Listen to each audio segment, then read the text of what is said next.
I guess the rest of the time I'll just talk about Tower Prep because I keep getting a ton of questions about that. And I know I've been promising to do a Tower exclusive podcast on that, so I guess this is it.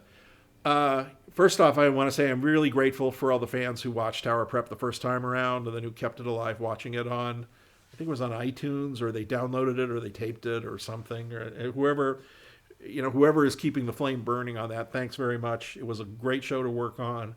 I had a great experience working with the actors and writers and producers on the show, and it was a lot of fun. And I deeply regret that we only, got to do one season, but we did get to do one season, and we aired all our episodes. And it would have been nice to run the five seasons that we were planning on, but we did get one, and that sometimes is a very rare thing in TV. So, we at least we did it. It's out there.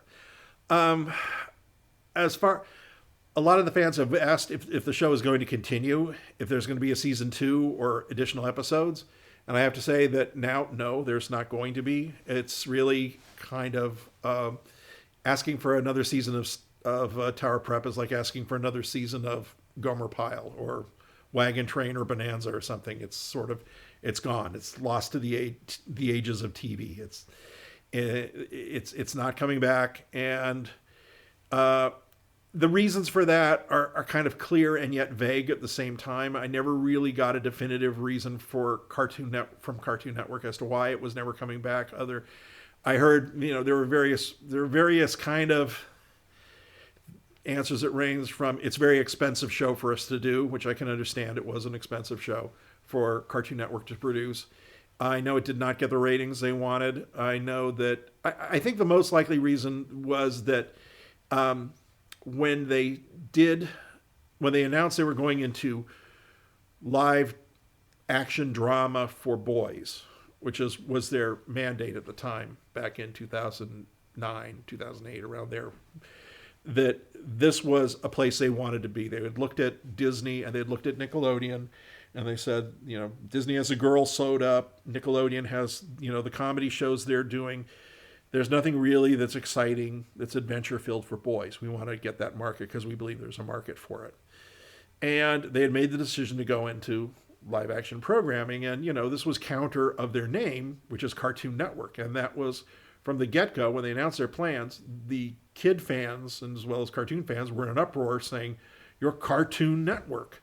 How can you do this?" And it's like, and to me, it was like, well, they're also Adult Swim, and nobody, there's most of Adult Swim now is live action, or comedies, or Children's Hospital, things like that. There's also the animation. There is animation on there too, but still, and years have gone by. Channels have evolved. Channels have changed. They've changed their names slightly to represent what they reflect more. Yeah, like Cartoon Network could have just as easily just been called CN from now on. Yeah, which they kind of are at this point. But sure. But they said, no, we're going to make this foray into live action. And I think, it turned out, instead of being, like we're here for the long haul, it was more like we're sticking our toe in. Mm-hmm. And then they instantly withdrew it. And the reason for that, I think, was more than anything, shows like Adventure Time came along. We were halfway through production on Tower Prep, and I think A Natural History had either debuted or was going to debut very soon. This was in early 2010. And Adventure Time got on the air and just slaughtered everything as far as the ratings go. They had never seen ratings like that at Cartoon Network. And it knocked them on their heels that the audience response for Adventure Time was so strong. And then I think it sank in and they go, what are we doing? We are Cartoon Network. Look at these ratings. This is unbelievable, because for Cartoon Network, they had never seen ratings like what they got off Adventure Time. So when A Natural History came along and then Tower Prep, it was like we were dead. Basically, we were dead.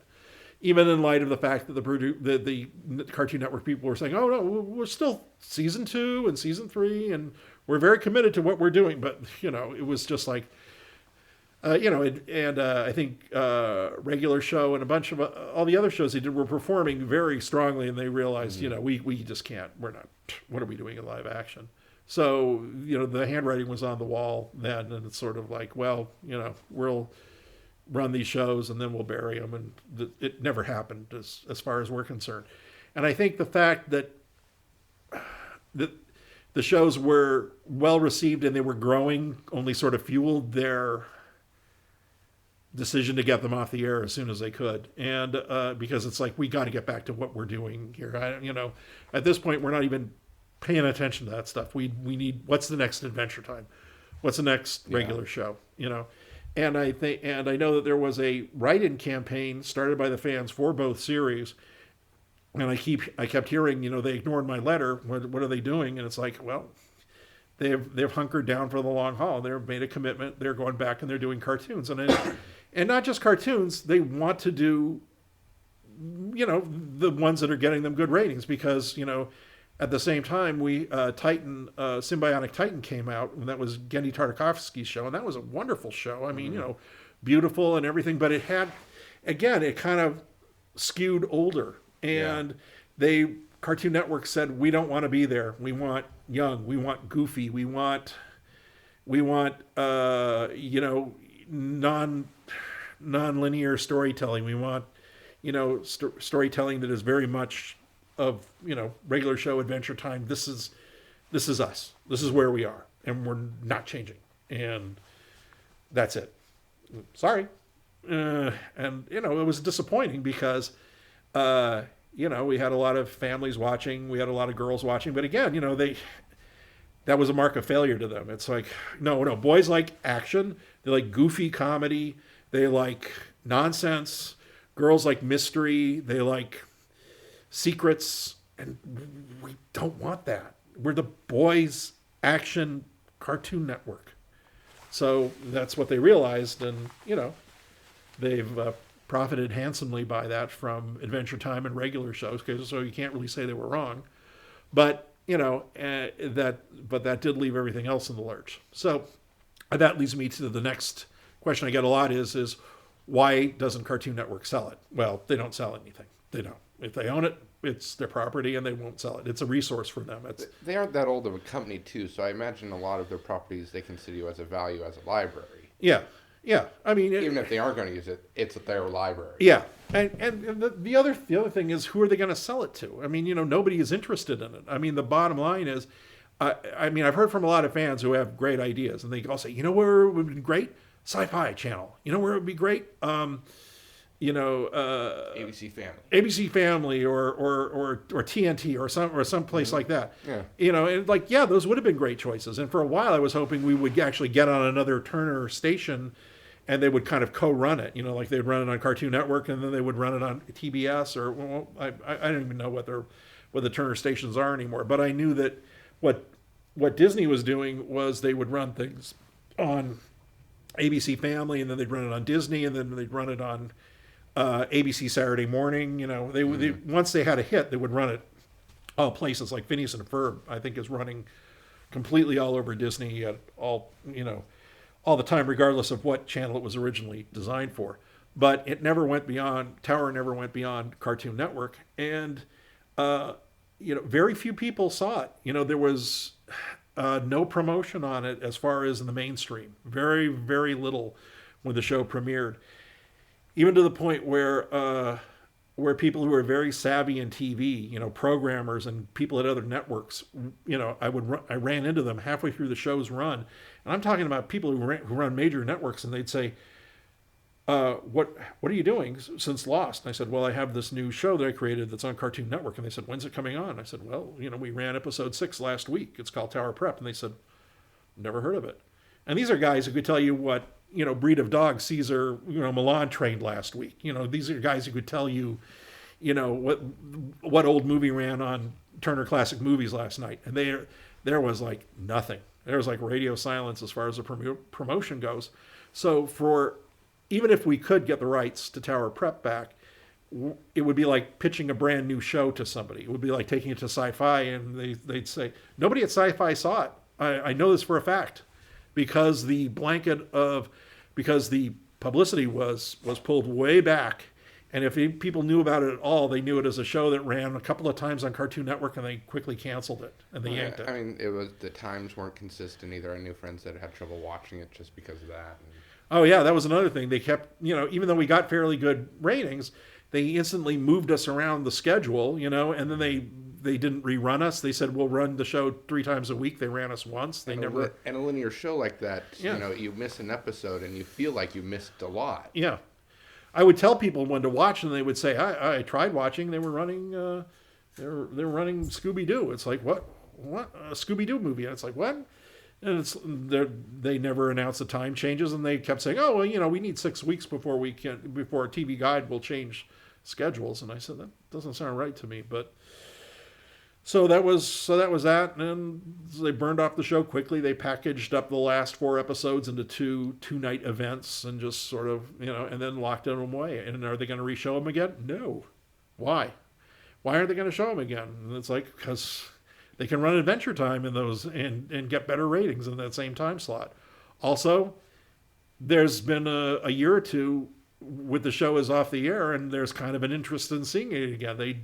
I really suspect they do not want like a Family Guy resurgence. They don't want this to be something that kids are talking about, they want to see, and then if they re-showed it again, suddenly the ratings are better, suddenly there's more of a write-in campaign, there's more attention on it. It doesn't make them look all that great. And then suddenly, God forbid, oh God, they want new episodes. So it's better, I think their point of view, and again, I can only conjecture, it's just like, keep it in the vaults for another 5-6 years. No one remembers it. And we'll, put it out on DVD. There's no plans to do a DVD release at all. There's no, it was an experiment that did not pay off well in their eyes, and they just wanted to go away. So although it did define where we are, and it's like we're the Adventure Time regular show, Adult Swim network. Mm-hmm. So that's it. So, no one's going to buy it because no one saw it. Bottom line. Well, if those of you that are interested at home want to watch it, you can get it on iTunes at the iTunes store. Is it still running on iTunes? I believe it is. Okay. So that's the thing. And so it's like everybody who's come up with ideas, thank you very much. But, there was nothing that we hadn't already considered at the time, because, well, quite honestly, before both of our shows premiered, Gendy and I had a sit down right after Comic-Con 2010, and we said, we got to do something to juice up the publicity on our show. No one's going to watch. What can we do here? And, because we were both really concerned about that because, again, Comic-Con, nobody was asking questions. There was very little presence of it at Comic-Con. And, so it was really sort of like without, we're proud of both our shows, but unless we get a real push here, we're kind of dead. We're up to the people who are curious about the show already who are going to tune in because, there ain't going to be there's not going to be any build here. So, and that was the bottom line. So again, there's no moving it to another network because 1, Cartoon Network won't release it from the vaults. 2, no other network is aware of it. And even if they did, even if they read the petitions, it's like 600 people signed this petition, 2,000 people signed this petition. That's nothing as far. It's great that people cared, and it's great that the fans wrote in and everything. And I'm sorry that none of the letters they wrote to Cartoon Network were ever answered, or they were turned away, or whatever. I'm sorry, I just can't speak to, what their philosophy is as far as that goes. Usually, when you write a TV network and there's an outpouring of people who want to see it, they get a response. And as my understanding was, there was almost no response to that. So sorry. I don't make the rules. I don't work there anymore. So that's just the way it goes. And let's see. And as far as, and I do get a lot of people asking what was going to happen in the subsequent episodes. What were the future episodes of Tower Prep going to be? I don't know if I should go into specifics on that or not, because so much of, even though I created the show and, wrote the pilot and everything, a lot of what the show came out of the staff writers, which included, Darren Morgan and Glenn Morgan and Riley Stearns and Ori Wellington and, several others. And, we all, worked very hard contributing to the show. I really wouldn't feel comfortable about answering a lot of those questions without Glenn here to talk about that. I mean, I can tell you that we had worked out about 5 years worth of shows. And not in detail, but we had an overview of where we wanted the show to be in about 4 or 5 years if we were going to go that long. Did you have an idea of some sort of conclusion to it, or was it still sort of freeform?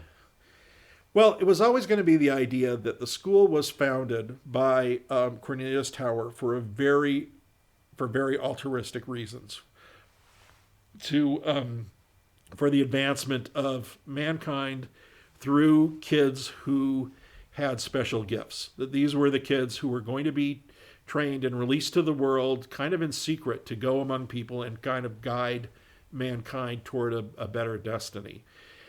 And the reason Ian was taken so quickly and kind of thrown into the school, very abruptly, was the headmaster, who was going to be revealed to be a very altruistic character, a very good character, even though he didn't come off that way in the first season, suspected that the school was being turned toward bad purposes, that there were already forces in the school that were warping the kids in ways that he couldn't really figure out. And because Ian had the ability of preflex, he was one step ahead of everybody. So he thought, I'm going to take this kid. It's unfair to him, but I'll make it up to him down the road. Throw him into the situation, watch him carefully, and he's going to lead me to the real rats here. And so even though the headmaster came off as a very shady character in the last episode, I mean, I can say this much. They were going to go back and they were going to form they were going to go back with the idea of, after they encountered Whisper in their human form, they were going to go back and make up with the headmaster with the idea that we're going to join you and we're going to find the bad guys. And what I wanted to do was, while the headmaster was lying there unconscious on the floor, I wanted like a wall to open up, these guys taking it as an unconscious body, tying him up, and another guy coming out, and you saw it was a double.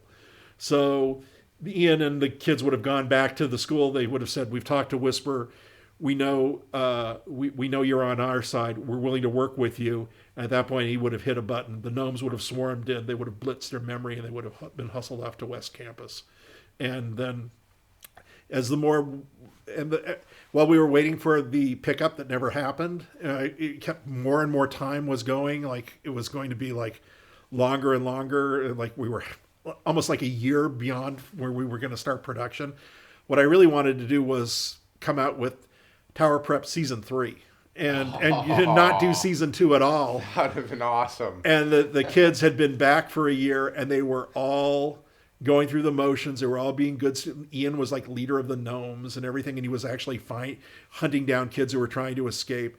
And then they would have to recover, who they were, and I always wanted there to be little betrayals like that. So basically, we had discussed it. We discussed a lot of different things about where the show was going to go. But the one thing I really wanted to do was, once they went back to sort of make up with Headmaster, it was a new guy in his place, and CJ couldn't figure out why have you turned on, because but we thought we could trust you, and so it's, but she would have known it's not my dad. I can't explain it, but his tells are different. His the way he handles himself, it's close, but it's not my father.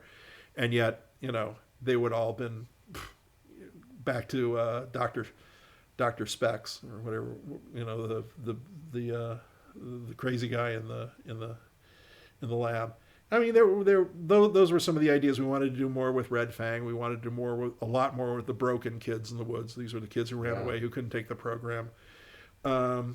Cornelius was going to be a bigger part of the show, stuff like that. And ultimately it would have been a lot more mystery and unraveling and things like that. But those were kind of like the key things that that was kind of where we were going to start our thinking with for season 2. And from there on, I don't know if that would have been whole season 2 or just 2 episodes, but I really wanted to do Tower Prep season 3. What happened to season 2? Well, we'll go back. We'll see season 2 in flashback because we were getting to the point where we were going to start in February of 2011 with new episodes, and they kept delaying and delaying and delaying.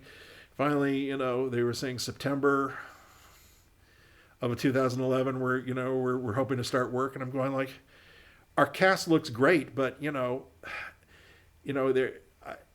let's explain, if they look a little older next year, what happened, that we're dealing with that skip in time. But at that point, it was gone. So that's it. And is the show coming back? No. Will it ever come back? No. Is Cartoon Network going to sell it to somebody else? No. Why? Because no other network ever saw it, or if they know it, they only knew it as a show that didn't perform very well. And so that's what they got. I mean, I can't say. I know this sounds awfully pessimistic. You never say never. Anything could come back. But, we also have to realize the fact that it wasn't Star Trek. We didn't have a Star Trek type following either. And, I hate to be nasty. I hate to be cruel about it. But, I've been to several comic conventions over the last couple of years. I've gone to Cartoon Network panels. There's never been one hand raised. What happened to Tower Prep? Never seen one kid in a red sweater. Never seen any, there's a lot of love online, and for that I'm grateful. But, they had the 20th anniversary of Cartoon Network. There was silence. Nobody complained. What happened to the live action shows? We want it back. Not a word. I mean, it sounds like I'm dumping it back on the supporters, and I don't mean it to be that way, but if it comes off that way, I'm sorry, but it's like there have been. Like I said, it wasn't around long enough to really get a cult following. It got some very devoted followers, some people who are very passionate about it.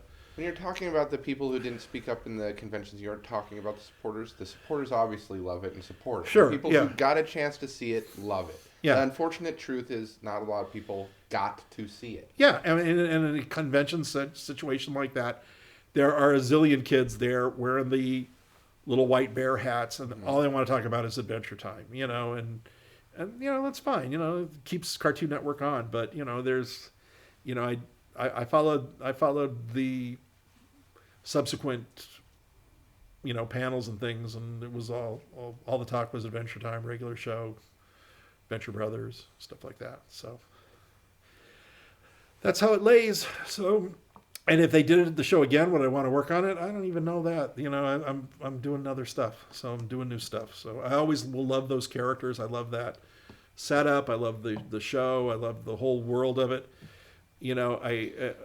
This also is another question. No, they will not release the rights for books. They do not want. It sounds like what it sounds like, but they do not want the show, the story of those characters continuing in any way, shape, or form. So there will be no publishing, there will be no merchandise, there'll be no stage version, nothing. So it's just the way they control the rights. I can't get them back. It's the deal I made to get the show on the air to begin with. Well, I'm thankful I got to experience the universe, and I'm sure everyone else is too. Yeah, I enjoyed the experience too. Like I said, I work with phenomenal people, and when all is said and done, there are 13 episodes out there that one of the Cartoon Network executives said to me, early on, he was pretty honest. He said, "Look, I don't know what's going to happen with this. I don't know if you're going to run for 5 years or it's going to be 13 episodes of a weird little show that people talk about 20 years from now. But at least you got to do the 13." And I said, "Sure, yeah, at the end of the day, that isn't bad." So that's the Tower Prep story. We got anything else? Any more questions? Any more ill-founded rumors? Or let's see. Stingray Travel. Thoughts on Hong Kong Phooey, Marvin the Martian, test footage, and Warner Brothers Think Tank Group for their animation. Yeah, what do you think of that stuff? I thought it's hard to say from test footage. Well, obviously. I felt that Marvin worked better as a cartoon. I felt he worked better than Hong Kong Phooey. I think that as far as the design goes, I think that they need to work on Fooey a little bit to capture a little bit more of the cartoony quality of him. Yeah. And Marvin, I felt that he worked pretty well. Again, the only- you know, it's test footage, and it's you're not going to know anything until you see a script as far as those goes. The only thing I was curious is the Marvin Martian. Like, I could see Hong Kong Phooey doing a movie by himself, but Marvin Martian, I felt like he was always needing like a Bugs or a Daffy.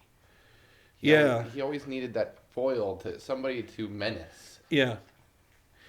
Well, yeah, I'm not. I'm going to kind of stay away from this question because it's a, you know, I like Marvin the Martian an awful lot. I like the character. I liked working with the character a lot on Duck Dodgers. Oh, I think it would be a lot of fun to come up with something for Marvin the Martian. But again, you know, the way I think about the character is different from the way that even the studio thinks about the character. So I'm not making those decisions. I've been introducing my 7 and 11-year-old sons to real cartoons. Got them He-Man on DVD, and first episode on there was written by you. Yes, it was. I wrote a lot of old He-Man cartoons way back when I was just out of college. DVD, or the first He-Man episode was written by you? One of them was. Oh, okay. I don't know. First couple of them, I worked on them way back when, the early 80s. I was right out of college and got a job working at Filmation right out of the gate. So, you know, that's how I paid for school and started my career. Did you ever get to work with the guy who wrote the comics for the action figures? I'm blanking on his name, but he's actually pretty big in the comic industry. He wrote a bunch of What If comics, and he wrote the adaptation of some of the Star Wars novels and named things like TIE Fighter and Castle Grayskull. Was that Don Bluth? Yeah, Don Bluth. Thank you. No, but I know Don. I've yeah? run into him on a number of occasions. I've gone to he used to hold these great caveman parties way back in the day. I heard about those. And you know, girls would show up dressed in like fur bikinis and bring in live wolves. He sounds like such a fascinating person. Man, they were amazing. You know, Bruce Timm drew some of those comic books. Oh wow, I didn't know that. Some of those early He-Man comic books, the ones that came with the figures. Yeah. Yeah, I've heard him talk on another podcast before, like naming a TIE Fighter because it looked like a bow tie, and naming the Castle Grayskull because in the comics it was gray. Yeah, well, you know, it's pretty obvious. Yeah. So. It's you know, I saw there was a documentary made about people who were all kind of fighting for credit about He-Man. You know, guys saying, "Oh, well, I was working for Mattel, and I came up with this idea, and I came up with that idea," and you know, I didn't want to get in the middle of it, but. A lot of that was the guys over at Filmation who came up with that when they were had to develop that and make, I don't know how many episodes we wrote initially. 52 episodes or however many they did in syndication way back then. It was a long time ago. Okay, here we go. What would you have done for episode 1 if you had gotten a second episode of Tower Prep? Just answer that. I need some information on Tower Prep. Is it ever coming back? No. I'm just doing the last couple of Twitter questions here. So that's it. That's pretty much it for the Tower Twitter roundup. And I wish I had better news. I wish I could say, hey, we've been greenlit for 5 more years, but I just kind of move on to the next thing. Yeah, which is going fantastic. Ultimate Spider-Man is awesome, and I can't wait for Hulk. Where Hulk is going to be great, and there's a bunch of new stuff that just keep listening in, and we all have new stuff happening. I've got new stuff happening. Misty has new stuff happening, and we'll keep you posted throughout the year. You guys have got stuff happening, and I just don't want to. I feel like if you talk about stuff too far in advance, it just never happens. So I'd rather keep a few secrets. Good call. Yeah. Anything else? I think that's it.